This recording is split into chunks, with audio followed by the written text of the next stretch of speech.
When I got hospitalized, my parents refused to look after my 5-year-old. "The child is a nightmare," they said right in front of her. Then drove off on a luxury sea tour with my sister's kids. Later, my aunt walked in and said, when my parents saw her, they went pale. If you've ever watched adults do that thing where they put on their concerned face because there are witnesses, you already know how this starts. One minute, my daughter Mila and I were doing our normal after-school routine. Snack negotiations, the eternal debate of, is a granola bar a cookie? Her telling me a story that began with, so there was a dragon, but also a teacher, and ended somewhere near the extinction of humanity. The next minute, we were in the hospital. I'm not going to make this a medical drama.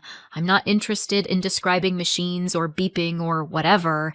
The only important detail is this. I was stuck behind a curtain, and Mila was stuck being 5. She stood close enough that her little fingers kept catching on my sleeve. Not pulling, not tugging, just holding on, like if she let go, I might vanish. Her eyes were wide in that way kids get when they're trying to be brave because they can feel the adults around them are scared. A nurse leaned in and spoke in a voice that was gentle but also very clear in a "we do this all the time" way. "Is there anyone who can come take your daughter?" she asked. "She can't stay back here." I remember looking at Mila and thinking, of course she can't stay back here. This place is basically a maze of sharp corners and adult panic. "I can call my parents," I said, and I heard my own voice trying to sound normal. Like this was just inconvenient, not terrifying, because, listen, my parents live nearby. They are the kind of people who are always busy, but also the kind of people who love appearing helpful in public. The hospital is like a stage with fluorescent lighting. Surely they would show up. I gave the nurse their numbers. Mila pressed closer to me and whispered, "Are we going home soon?" "Soon," I said, because that's what moms do. We say soon like it's a magic spell. The nurse stepped out, made the call, came back and said, "They're on their way." Mila exhaled like she'd been holding her breath with her whole body. "Grandma's coming?" she asked. "Yes," I said. "Grandma and Grandpa." Mila nodded so hard her ponytail bobbed. Then she climbed onto the chair beside the bed and folded her hands in her lap like she'd been instructed by an invisible teacher to be good. That's the thing about Mila. She's not a nightmare. She's sensitive. She's intense. She feels things with her entire face. But she tries so hard. And honestly, the only nightmare in that room was the growing realization that I could not physically protect her from what was about to happen. My parents arrived about 40 minutes later. I know because Mila kept asking, "How many minutes now?" And I kept glancing at the clock like I could make time behave if I stared hard enough. The curtain swished. My mother appeared first, face arranged into a concerned expression like she'd practiced it in the mirror. My father came in right behind her, scanning the room like he was checking for cameras. Mila practically launched herself off the chair. "Grandma!" she cried, and ran to my mother like she was an answer. My mother bent down and opened her arms. She hugged Mila, tight, theatrical. The kind of hug you give when you want the world to know you're hugging. "Oh, sweetheart," my mother cooed, and then she looked past Mila at me. "Tessa, what happened?" I tried to sit up and failed. I tried to smile and failed. I tried to keep my voice calm. "I need you to take Mila," I said. "Just for tonight. I don't know if they're keeping me." There was a moment, just a heartbeat, where I truly believed she would say yes, because this is a normal request. This is what families do. This is what grandparents do. My mother's expression flickered. Not concern, calculation. Then she did a little laugh. Light, breezy. The kind of laugh adults do when they want to make something feel smaller, more manageable, more not their problem. "Oh, Tessa," she said, and she didn't even lower her voice. She said it right there in front of Mila, like Mila was a lamp, like Mila was furniture. She's a bit of a nightmare. You know what she's like." Mila heard it. You could see it hit. Her shoulders went in. Her face went blank in a way that made my stomach drop. She didn't cry immediately. She just froze, like her little body was deciding whether it was safer to disappear. I felt something snap inside me. Not rage exactly. More like clarity. "Don't say that in front of her," I said. I kept my voice steady because Mila was watching me. "Please, just take her." My father shifted his weight and glanced at his watch. "We can't," he said. Just that. No apology. No explanation. Like I'd asked him to water my plants. I stared at him. "What do you mean you can't?" I asked. My mother sighed. Her eyes darted toward the nurse's station beyond the curtain as if she wanted to keep her image intact. "We're busy," she said. "We can't do this right now." I let out a sound that wasn't quite a laugh and wasn't quite a sob. "I'm in the emergency room." My mother's mouth tightened. "And you're awake. You're talking. You're fine." Mila's fingers tightened on my sleeve. She was looking at my mother like she didn't recognize her anymore. I swallowed and tried again. "Please, she needs someone she knows." My mother leaned in and kissed my forehead, quick, perfunctory, like she was stamping a document. "Be good for Mommy, okay?" she said to Mila, smiling brightly. And then she turned and walked out. My father followed, without Mila. For half a second, I didn't move because my brain genuinely refused to accept what my eyes were seeing. It was like watching someone commit a social crime in slow motion. Like surely someone would stop them. Surely an alarm would go off. Surely the universe would correct itself. But the universe did not. The curtains swished closed behind them. Mila made a small sound, soft, strangled. Like she was trying to swallow her crying because she'd just been told she was a nightmare and she didn't want to prove it. I reached for her, but a nurse stepped in gently, her voice firm. "We need to move your daughter out of the treatment area," she said. "We'll keep her safe, but she can't stay back here." Mila looked at me with wide, panicked eyes.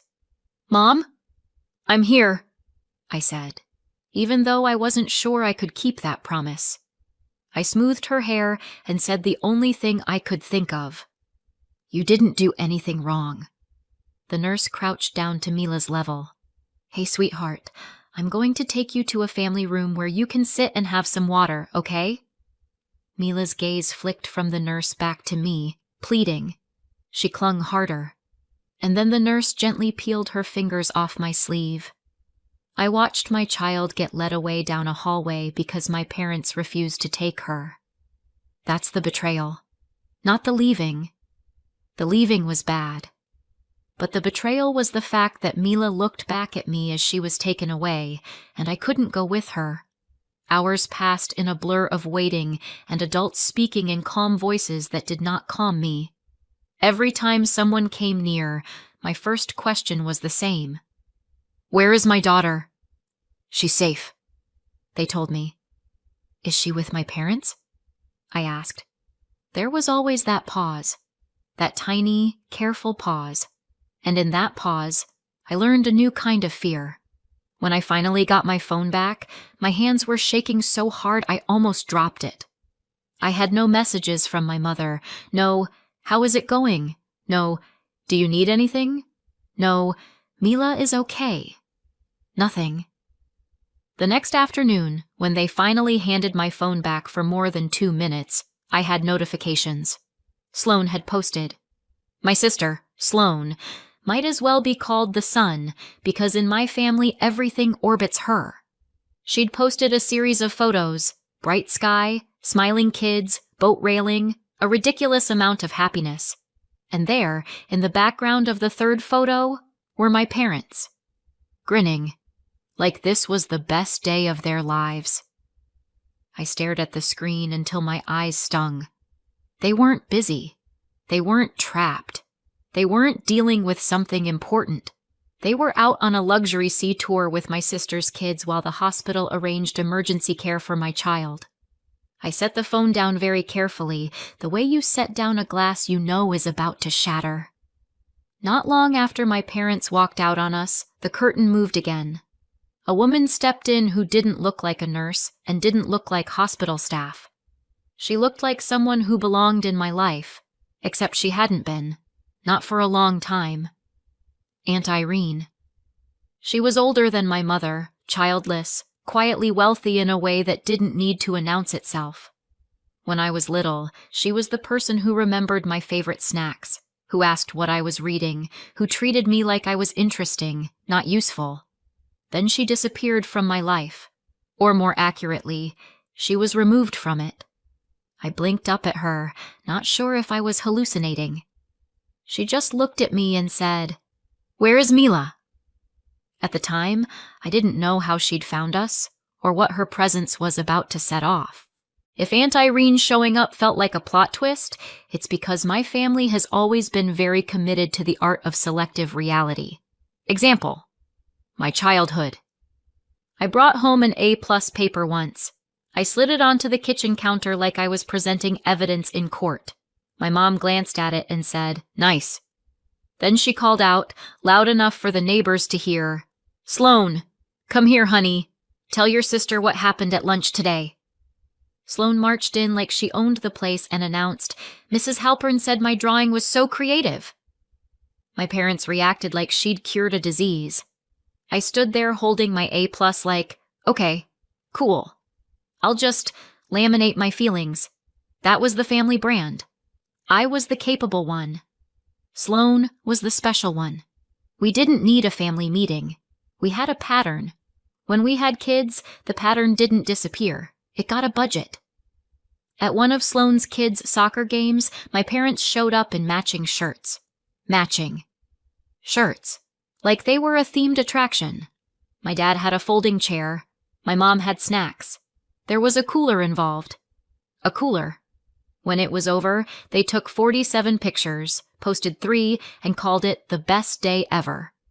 2 weeks later, Mila had her little preschool presentation. It was 8 kids holding paper plate masks and whispering into a microphone. I texted my mom the time and said, "It would mean a lot if you came." She replied, "Busy. Rain check. Tell her we're proud." Tell her. Like pride was something you could send through the mail. Mila still asked, "Are Grandma and Grandpa coming?" I said, "Maybe next time," like I didn't already know the answer. Then the money started. 7 years ago, my mom called me on a random Tuesday with that specific voice she uses when she wants your nervous system to do the work for her. "My back is killing me," she said. Not, "I'm sore." Not, "I overdid it." More like, "I am a tragic heroine in a Victorian novel." Then she added the line that makes you feel like a monster for breathing. "The doctors can't really figure it out." Pain plus mystery is the ultimate guilt sandwich. She didn't give me medical details. She didn't need to. She skipped straight to the part where the world is unfair and only I can fix it. "The treatments aren't covered," she said. "The good ones. We're trying everything." I work in finance. I'm not living in a penthouse, but I wasn't choosing between rent and ramen either. I had tight but doable money, so I said, "Okay, how much?"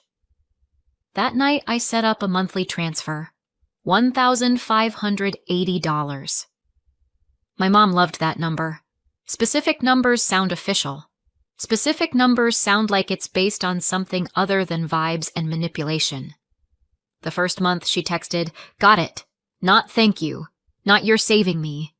Just, got it." Like I'd sent her a package. Then it settled into routine, and once something becomes routine, people stop asking if it should exist, until it doesn't. The extras started about 3 months in. They always arrived like a pop quiz. "We need a deposit today." Her back flared again. This new place might finally help. Always urgent. Always framed like delay equals suffering. Always small enough to feel petty to resist. $750. Not $10,000. Not sell your car. Just enough to make you think, fine, I can do this. It's my mom. And every time I hesitated, my mother had a way of making my hesitation sound cruel. You don't want me to be in pain, do you? Which is a wild question, because obviously no one wants that. But also, I didn't want my daughter growing up thinking love equals emergency transfers. At home, I lived like someone who was doing fine on paper and doing math in my head in real life. I'd be in Target holding 2 identical packs of socks, calculating which one was cheaper per pair, like I was running a small nation. Mila would point at a toy and say, "Can I have that?" And I'd say, "Maybe for your birthday," while my bank account quietly funded my mother's treatment and my sister's entire personality. Meanwhile, my parents still found money for things that didn't look like pain. My mom's hair suddenly got shinier. My dad's watch got nicer. Sloane's life stayed comfortable. Once, I saw a photo of my mom at a restaurant with Sloane. Table full of plates, cocktails, the whole "we deserve this" vibe. I stared at it and thought, that's funny, because last week your back pain was apparently so severe you needed me to send $750 by 3 p.m. But I didn't say anything. Because I was the capable one, the peacekeeper, the one who didn't make noise. I told myself the same lie over and over. Maybe it's fine. Maybe it's not my business. Maybe I'm being paranoid. Maybe I'm selfish for even noticing. And that worked, right up until the hospital night. Because you can explain away a lot. You can explain away a suspicious brunch. You can explain away a new purse. But it's hard to explain away your child going quiet after being called a nightmare. It's hard to explain away your parents walking out of the ER without her. And it's impossible to explain away the fact that strangers had to keep your 5-year-old safe because your family wouldn't. When my aunt showed up at the hospital, she didn't bring flowers or a smoothie or a speech about positive thinking. She brought the first question that mattered. "Where's Mila?" Not, "How are you?" Not, "What happened?" Just, "Where is the child?" A nurse answered before I could. "She's in the family room. She's safe." My aunt's eyes narrowed slightly. "Safe because—" The nurse hesitated, the way professionals hesitate when they're choosing words that won't get them yelled at. "Because staff stepped in," she said carefully. "There wasn't an available guardian." My chest tightened. "And her grandparents?" my aunt asked. The nurse's pause was the answer. "They came earlier," she said. "They left." My aunt nodded once, like she'd already filed that under exactly what I suspected. Then she sat down close to my bed and took my hand in both of hers. Her grip was steady and warm, the opposite of my mother's quick forehead kisses, the ones that feel like a stamp. "I'm listed as an emergency contact," she said. "That's why they called me." I blinked. "I don't remember—" "You put me down years ago," she said gently. "Probably a school form. You knew who would show up." That sentence should have been comforting. It was. It was also humiliating in a way I can't explain without sounding dramatic. Like I'd been quietly preparing for this kind of betrayal without admitting it to myself. Before I could speak, the curtain moved again. My parents walked in. Not quietly. Not nervously. They walked in like this was a scene they expected to take over. Like the hospital had simply been holding my place in line until they could return. My mother's face was arranged into concern. My father's brows were knitted into serious. It was a good performance. My parents are very good at looking like parents. Then my mother saw my aunt sitting beside me. The concerned face vanished so fast it was almost impressive. My father stopped mid-step. His eyes flicked to the nurse, then to the social worker standing behind them, then back to my aunt. He was counting witnesses. That's when I understood why they were here. Not because they suddenly regretted leaving Mila, because someone official had called them back. The social worker cleared her throat. Thank you for returning. We need to document what happened earlier regarding the minor child. My mother's voice turned sweet. Of course. We were just confused about what was needed. There was a misunderstanding. My aunt didn't raise her voice. She didn't need to. You left your granddaughter in a hospital, she said. My mother blinked rapidly. We didn't leave her. You walked out, my aunt said, calm and clear. And you didn't take her. My father's jaw tightened. This doesn't need an audience. My aunt tilted her head. You made it public when you abandoned a child in a public place. My mother tried to recover. You know how Tessa is, she said, letting out a little laugh as if we were all friends at brunch. She always turns things into a crisis. She never helps, and now we're the villains. I stared at her. Never helps. My aunt looked at my mother like she'd just tried to hand her a flyer for something she did not want. That's not the story the hospital has, my aunt said, and it won't be the story in my house. My mother's mouth opened, closed. Her eyes darted to the social worker again. She could feel control slipping. The social worker spoke gently but firmly. If you are refusing to take custody tonight, we need that stated. My mother's face tightened. We're not refusing. My aunt turned slightly toward the social worker. They refused earlier. That's why you called me. The social worker glanced at her notes and nodded. That aligns with our report. My mother went pale. Not in an exaggerated way, in a very human, very scared way.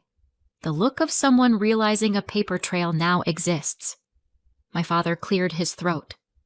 Where is Mila? In the family room, the nurse said. With staff. My aunt stood. She's coming with me. My mother's head snapped up. Excuse me? I'm taking her tonight, my aunt said. And tomorrow. And for as long as it takes. My mother's voice sharpened. You can't just take our granddaughter. My aunt didn't flinch. You had your chance. The social worker looked at my aunt. You are listed as emergency contact, correct? Yes, my aunt said. The social worker nodded. Then we can document temporary care transfer to you. My mother's face did something awful. It tried to smile, and it couldn't. She turned to me, voice suddenly soft. Honey, we'll take Mila now. We were just overwhelmed earlier. I heard, as if it echoed off the hospital walls, the child is a nightmare. I didn't answer. My aunt asked the nurse to bring Mila in. When Mila walked in, she didn't run to anyone. She moved slowly, like she didn't trust the room anymore. She looked at me first, then at my mother, then back at me. My aunt crouched to her level. Hi, sweetheart, she said. I'm going to stay with you tonight. Mila's eyes widened. Are you taking me? Yes, my aunt said. Your mom's going to be okay, and you're going to be safe. Mila looked at me like she needed permission. I nodded, throat too tight to speak, and Mila leaned into my aunt like she'd been holding her own weight for hours and was finally allowed to stop. My mother made a small sound like she wanted to argue. The social worker didn't even look up. This is documented, she said. My parents left. Again. And this time the room didn't feel emptier. It felt cleaner. After Mila left with my aunt, the room went quiet in a way that should have felt peaceful. It didn't. It felt like someone had turned the volume down on my life and left me alone with the part I'd been avoiding for years. I stared at the ceiling and tried to rest, but my brain kept replaying one moment on a loop. My mother saying, "The child is a nightmare," like it was a joke, like Mila wasn't standing right there. I didn't see my aunt again that night. That made sense. Mila needed an adult. I needed stitches in my life, not conversation. The next morning, when the hospital finally let me sit up without hovering staff nearby, my aunt walked in again. She looked tired. Not fragile tired. Determined tired. The kind of tired you get when you've been up with a child who isn't yours, but is trying very hard not to cry. She sat down, exhaled, and said, Mila fell asleep holding my hand. My throat tightened. Was she okay? She was scared, my aunt said simply. But she's okay. She's safe. Then she paused, and her expression shifted into something almost awkward, like she was about to say something she didn't like saying. I need you to know something, she said. I braced myself. They've been talking about you for years, my aunt said. Your parents. Not loudly. Not in a way you could point to and prove. Just little comments. Little stories. My stomach dropped. What kind of stories? My aunt looked at me, steady. That you don't help them. That you're selfish. That you're too busy. That you make everything difficult. I stared at her. And, my aunt added, voice tightening slightly, even if that were true, it still wouldn't excuse what they did last night. You don't abandon a child.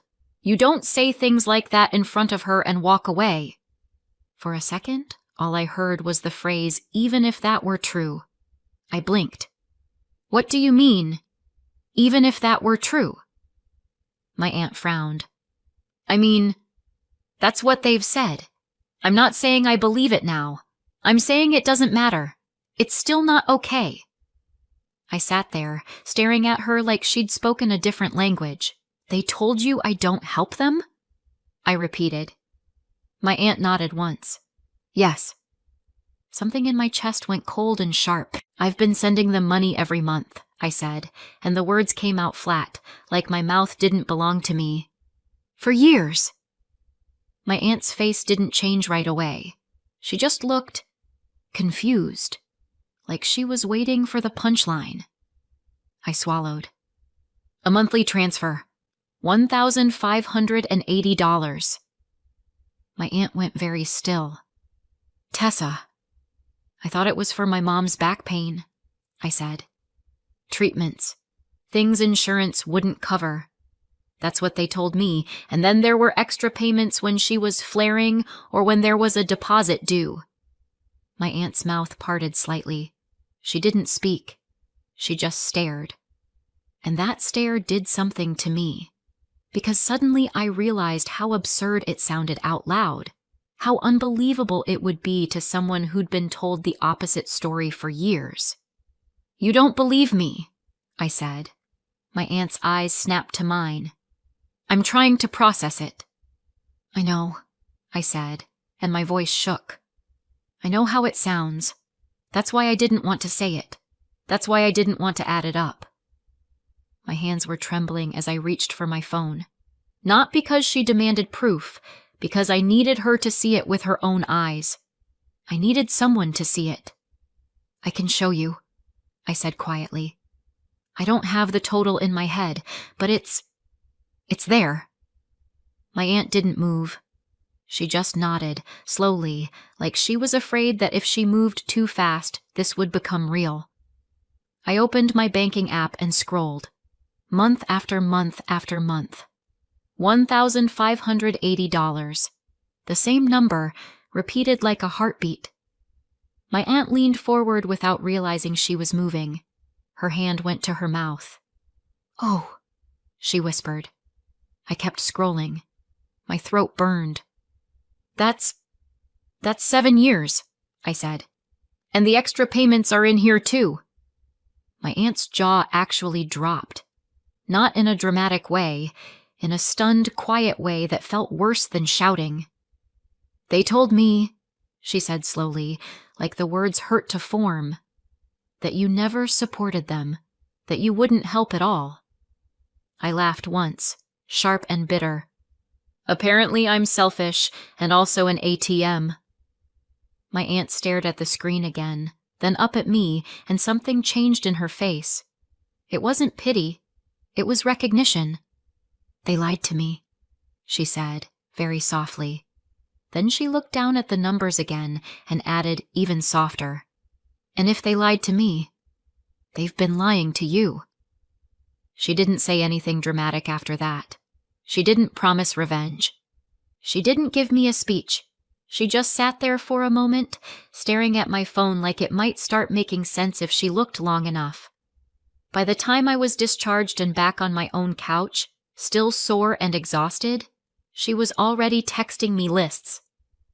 Over the next week, we worked in quiet bursts while Mila colored at the kitchen table and my aunt made sure she felt safe. We pulled statements. We gathered screenshots of the urgent texts. We lined up dates. We didn't need drama. The pattern was dramatic enough.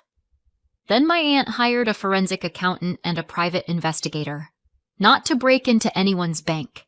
To trace what could be traced from my records, build a timeline, and verify what my parents claimed versus what they actually did in public. When the first preliminary report came in, my aunt slid a slim folder across my kitchen table and said, "This is just the beginning." I opened it and saw my life turned into a clean summary. I looked up. "So what now?" My aunt folded her hands. "We don't confront them at home," she said. "We do it where they can't rewrite it." My heart thudded. "Where?" She met my eyes. "In front of everyone," she said. "My parents love family gatherings the way actors love opening night. It's where they control the story. A few weeks later, there was a gathering. Everyone was there. Relatives, cousins, a couple family friends. My mother was glowing, playing hostess like nothing had ever happened. My father hovered nearby, scanning the room like he was checking exits. Mila stayed close to me. My aunt arrived quietly, no announcement, no fuss, just calm. My mother's smile went too bright when she saw her. "Irene! What a surprise!" My aunt smiled politely. Not warmly. Politely. My mother floated through the room, making sure everyone saw her being wonderful. Then, inevitably, she tried to restart the script where I'm the problem. She laughed and said to a relative, loud enough for people to hear, "You know Tessa, always dramatic, always needs something." A few people chuckled. It was reflex. That's how scripts work. Mila's hand tightened around mine. My aunt stepped forward. "I'd like everyone to listen for a moment," she said. She didn't shout. She didn't beg. She spoke like someone who had already decided the conversation was happening. The room went quiet in slow motion. My mother blinked. "Irene, what is this?" My aunt opened her folder and said, "You've been telling people for years that Tessa never helps you." My mother's smile twitched. "Well," my aunt held up a hand. "I've seen the receipts." The air changed. "For 7 years," my aunt said, "Tessa has sent you $1,580 every month." My mother's face drained. My father's jaw clenched. My sister's smile faltered.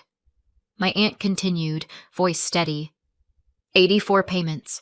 That totals $132,720. Someone whispered, "That can't be right." My aunt didn't even look at them. "There were also 42 additional payments you requested as urgent, $750 each. That totals $31,500. She looked around the room and said the total like she was reading a verdict. $164,220. My mother went pale. My father stared at the floor. My sister looked like she'd been slapped.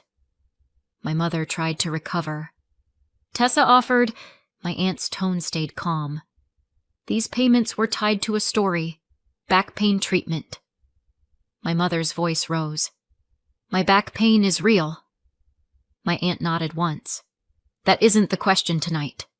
She held up a printed screenshot. "This is your message. Deposit due today or they cancel the program." Another. "This is, her back flared again. We need 750 by 3. Another. "This is, this next treatment might finally help." She looked around. "That is not casual support. That is pressure." My sister stepped forward, sharp. "This is none of your business." My aunt turned slowly. "It became my business when a child was abandoned." The room froze. Then my aunt said the line that landed like a dropped plate. "They came to the hospital," she said, looking directly at my mother and father. "They refused to take Mila, and my sister said, in front of that child, 'The child is a nightmare.'" My mother's breath hitched. My father's face went tight with shame. My sister's eyes flashed. My aunt kept going, voice still even. "They left. Hospital staff had to arrange emergency care because no guardian would take her." Mila pressed closer to my side. I didn't move. I didn't have to. My aunt was saying what needed to be said. "And while Mila was being kept safe by strangers," my aunt said, "these two were smiling in photographs on a luxury sea tour with the other grandchildren." My mother whispered, "We were busy." My aunt's eyes sharpened. "You were on a boat." Silence. The kind that makes your ears ring. My aunt closed the folder gently. Then she said, "I am updating my trust. Effective immediately." My mother made a small sound, like her body tried to argue before her brain could find words. My father's face tightened with fear. My sister went still. My aunt's voice stayed calm. "Mila's future will be protected. Tessa will not be used as a financial source again." My mother finally found words. "You can't," my aunt cut her off, polite as a closed door. "I can." She looked around the room. "People who exploit family do not inherit from me. People who abandon children do not get rewarded for it." And that was it. No speech after. No messy shouting. No room for rewriting. The story had changed in front of witnesses. A year later, things were quieter. Not magically healed, not perfect. Just quieter in the way life gets when you stop feeding the chaos. And I didn't just cut them off. I decided to sue. Not because I wanted a dramatic revenge arc. Because once I saw the pattern, I couldn't unsee it. The money I sent for back pain treatment didn't line up with reality. It lined up with luxury trips, expensive outings with my sister's kids, and the kind of presents you buy when someone else is paying. My aunt recommended a lawyer who didn't get distracted by tears or offended outrage. The kind of lawyer who likes calendars, screenshots, and numbers. We didn't try to prove every single payment was misused. We couldn't. 7 years is a long time, and treatment is a convenient word when you want things to stay vague. But we proved enough. Enough messages tied to deposits and urgent appointments. Enough dates that matched spending, not care. Enough inconsistencies that the story my parents sold me stopped sounding like bad luck and started sounding like a system. So we pushed. And we won enough to matter. I recovered $68,000. $40,000 came as a lump sum. The rest came the slow way. $700 a month for 40 months. Every deposit felt like proof I wasn't crazy for trusting my own eyes. After the hearing, we went no contact except through the lawyer. Not for punishment. For protection. For Mila. For me. And then something unexpected happened. Life filled in the space they left. My aunt became a constant. Sunday visits. Quiet dinners. Someone who asked Mila questions and actually listened to the answers. Someone who never made her feel like she had to be smaller to be loved. She set up trust funds too, simple and solid. The kind of planning that says, you're safe and you're not alone. Sometimes, late at night, I still think about how far it went and how long I let it go on. And I wonder if I did the right thing, or if I went too far. What do you think? Did I do the right thing, or did I go too far? Let me know in the comments and subscribe for more.